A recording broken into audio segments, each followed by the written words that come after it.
September 10th, 1973. 21-year-old Sheila Brown is visiting her grandmother in Ayden, North Carolina. She goes for a night out with friends, leaving her grandma and 3-year-old daughter behind. The events that transpired on that Monday night are still unknown. Sheila was found dead in the woods the next day.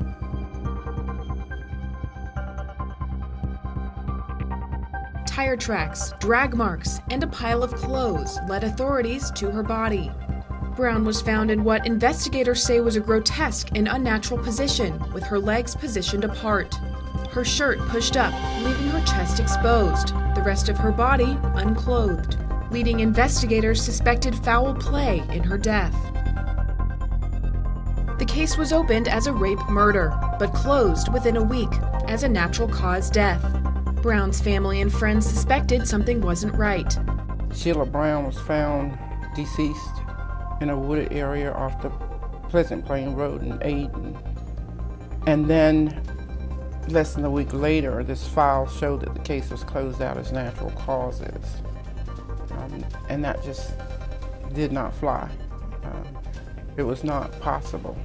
And so I began to look at it again all these many years later. I reopened the case. The case remained closed until 2015, when then Pitt County Sheriff's Detective Paula Dance was presented with the case file. Sheila was out drinking with her sister and her friend the night she died at Club 101, a juke joint in Ayden. She stepped out to get some air. When she did not return after a period of time, the best friend and the sisters went out to look for her, and she was nowhere to be found. They were stunned because she had never just taken off with anyone without letting them know that she was going to go ride off with someone.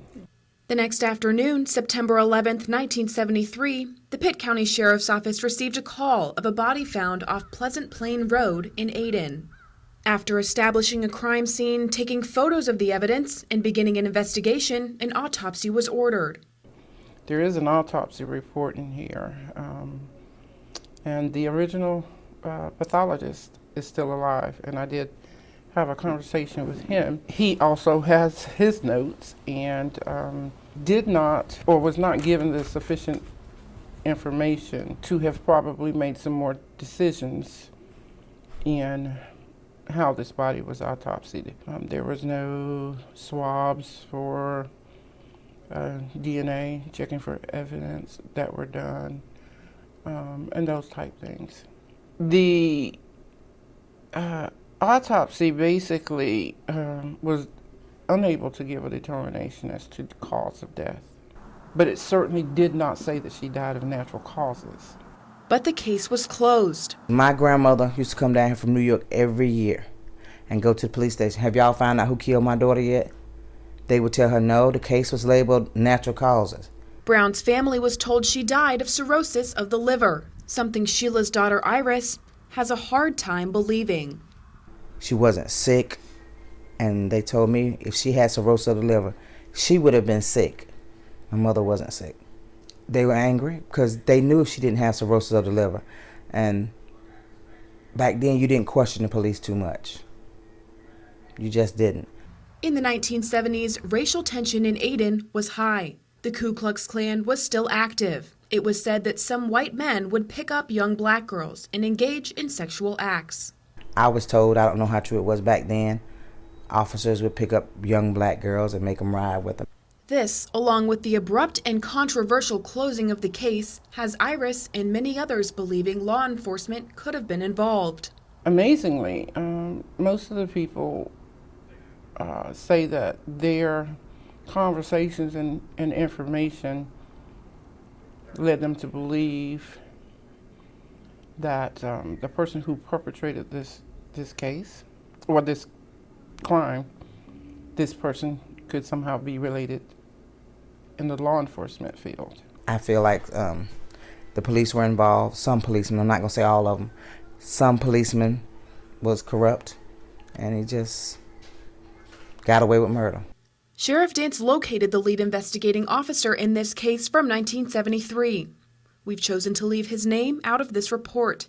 She says he told her he got a confession. And I said, what was the confession? And he said, guy says he was having sex with her and she died and he panicked and left her there. The investigating officer said he put the confession notes in the file, but they were nowhere to be found. And gave me a story that did not mesh. Both Sheriff Paula Dance and Iris Brown believe the 1973 investigation was heavily flawed. I was very angry that they had this much evidence and they did nothing. How can a case go from a rape murder to natural causes with the evidence? You see this stuff, you know there's something not right. This case did not get the attention that it should have gotten. Some years later, the lead investigator took a job at another sheriff's department. There, he was charged with rape and sent to prison. In 2015, Sheriff Dance got approval to exhume Sheila Brown's body from Southview Cemetery in Kinston for further testing, but ran into a problem. But we could not identify which grave was hers. There was no headstone, no marker. During that time, records were not kept by the gravesite as to which grave a person was in. That hurt more than anything right there, because when they talked about exhuming her body, I got so excited because of the new DNA evidence. I was like, they're going to find out. We're going to finally know who did this. And then, to me, because of the technicality of not knowing which grave was hers. With that, leads ran out. There are several theories as to what really happened to Sheila Brown, but Sheriff Dance says the evidence reveals more. She was probably raped in a car or in a vehicle.